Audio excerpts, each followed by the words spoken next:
ଇତିହାସର ଏକ ଗୁରୁତ୍ୱପୂର୍ଣ୍ଣ ମୁହୂର୍ତ୍ତ। ଯେତେବେଳେ 18 ଦିନର ଭୟଙ୍କର ରକ୍ତପାତକୁ ରୋକିବା ପାଇଁ ସ୍ୱୟଂ ଭଗବାନ ଶ୍ରୀକୃଷ୍ଣ ମାତ୍ର 5ଟି ଗ୍ରାମର ପ୍ରସ୍ତାବ ଦେଇଥିଲେ, ଦୁର୍ଯ୍ୟୋଧନର ଗର୍ବ ସେହି 5ଟି ଗ୍ରାମକୁ ମନା କରିଦେଲା, ଆଉ ଏକ ମହାଯୁଦ୍ଧ ଆରମ୍ଭ କରିଦେଲା। କ'ଣ ଆପଣ କେବେ ଭାବିଛନ୍ତି ଶ୍ରୀକୃଷ୍ଣ ସମଗ୍ର ସାମ୍ରାଜ୍ୟ ମାଗିବା ବଦଳରେ କେବଳ 5ଟି ଗ୍ରାମ କାହିଁକି ମାଗିଥିଲେ? ଆଉ କେଉଁଠି ଅଛି ସେହି 5ଟି ଗ୍ରାମ?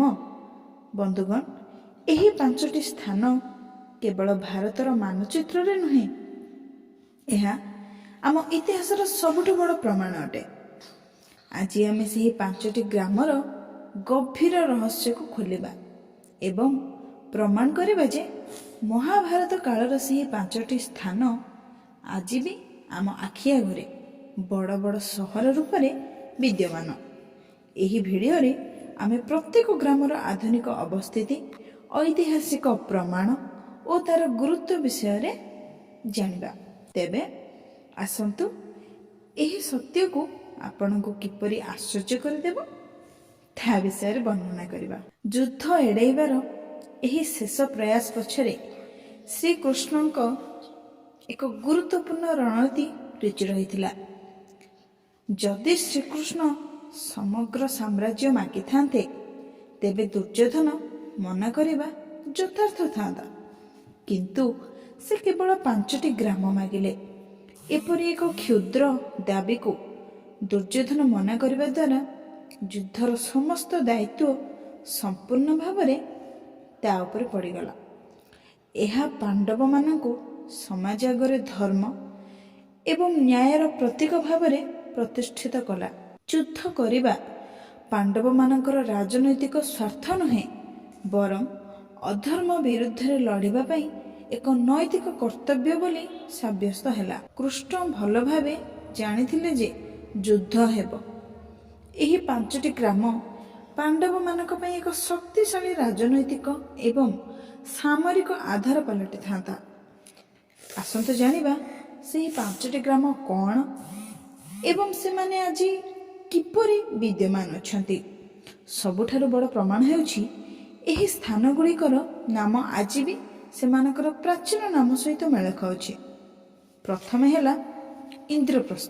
ତାର ପୁରୁଣା ନାମ ଥିଲା ଇନ୍ଦ୍ରପ୍ରସ୍ଥ, ଆଉ ଆଜିର ଆମର ନୂଆ ନାମ ହେଉଛି ନୂଆଦିଲ୍ଲୀ ବା ପୁରାଣ କିଲ୍ଲା ଅଞ୍ଚଳ। ପାଣ୍ଡବମାନେ ଏଠାରେ ନିଜର ରାଜଧାନୀ ପ୍ରତିଷ୍ଠା କରିଥିଲେ।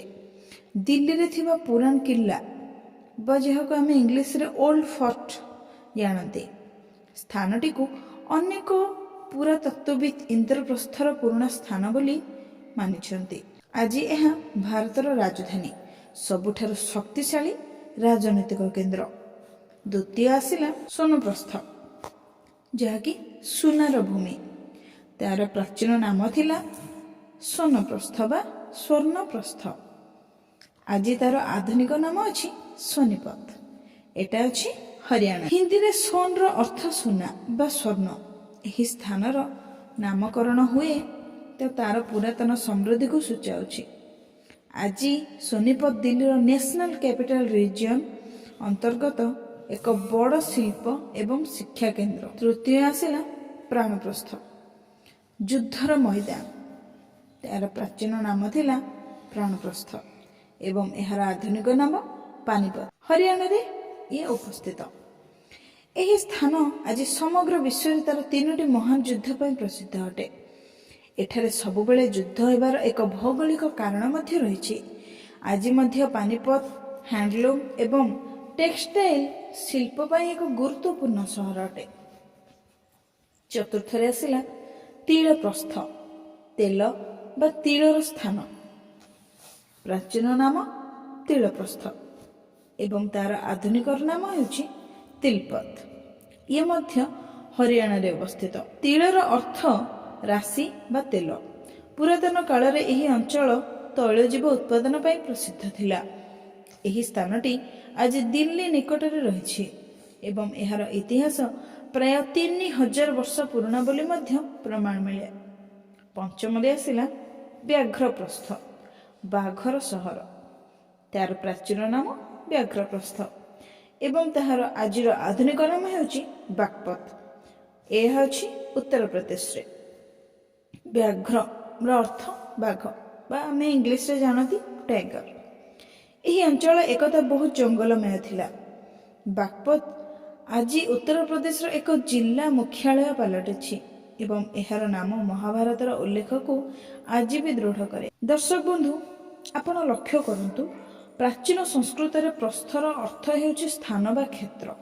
ଏହି 5ଟି ଯାକ ସହରର ନାମରେ ଆଜି ବି ସେହି ପ୍ରାଚୀନ ଶବ୍ଦର ଝଲକ ଦେଖିବାକୁ ମିଳେ। ଯଦି ମହାଭାରତ କେବଳ କାଳ୍ପନିକ ହୋଇଥାନ୍ତା, ତେବେ ହଜାର ହଜାର ବର୍ଷ ପରେ ମଧ୍ୟ ଏହି ସ୍ଥାନଗୁଡ଼ିକ କାହିଁକି ସେହି ନାମର ପାଖାପାଖି ନାମ ବହନ କରିଥାନ୍ତେ? ଏହା ସ୍ପଷ୍ଟ ପ୍ରମାଣ କରେ ଯେ ଏହି 5ଟି ସ୍ଥାନ କୁରୁକ୍ଷେତ୍ର ଯୁଦ୍ଧ କାଳରେ ହିଁ ମହତ୍ତ୍ୱପୂର୍ଣ୍ଣ ଥିଲେ। ଶ୍ରୀକୃଷ୍ଣଙ୍କ 5ଟି ଗ୍ରାମ ମାଗିବାର କାହାଣୀ କେବଳ ଏକ ଐତିହାସିକ ଘଟଣା ନୁହେଁ, ଏହା ପ୍ରମାଣ କରେ ଯେ ମହାଭାରତ ହେଉଛି ଏକ ବାସ୍ତବ ଇତିହାସ, ଯାହାର ପ୍ରମାଣ ଆଜି ବି ଭାରତର ଭୂମିରେ ବିଦ୍ୟମାନ ଅଛି।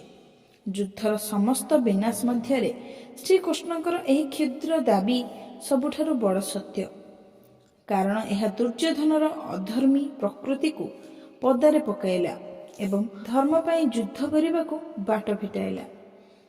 ଆପଣଙ୍କ ମତରେ ଯଦି ଦୁର୍ଯ୍ୟୋଧନ 5ଟି ଗ୍ରାମ ଦେଇଥାନ୍ତା, ତେବେ ମହାଭାରତ ଯୁଦ୍ଧ ହୋଇନଥାନ୍ତା କି? ଆପଣଙ୍କ ମୂଲ୍ୟବାନ ମତାମତ ଆମ କମେଣ୍ଟ ବକ୍ସରେ ନିହାତି ଜଣାଇବେ। ଭାରତର ଏହି ମହାନ ଇତିହାସ ବିଷୟରେ ଜାଣିବା ପାଇଁ ଭିଡ଼ିଓକୁ ଲାଇକ୍ କରନ୍ତୁ, ଆପଣଙ୍କ ପ୍ରିୟଜନଙ୍କ ପାଖକୁ ନିଶ୍ଚୟ ସେୟାର କରନ୍ତୁ ଏବଂ ଆମ ଚ୍ୟାନେଲରେ ନୂଆ ଥିଲେ ନିହାତି ଆମ ଚ୍ୟାନେଲକୁ ସବସ୍କ୍ରାଇବ୍ କରନ୍ତୁ। ଧନ୍ୟବାଦ। ଜୟ ଜଗନ୍ନାଥ।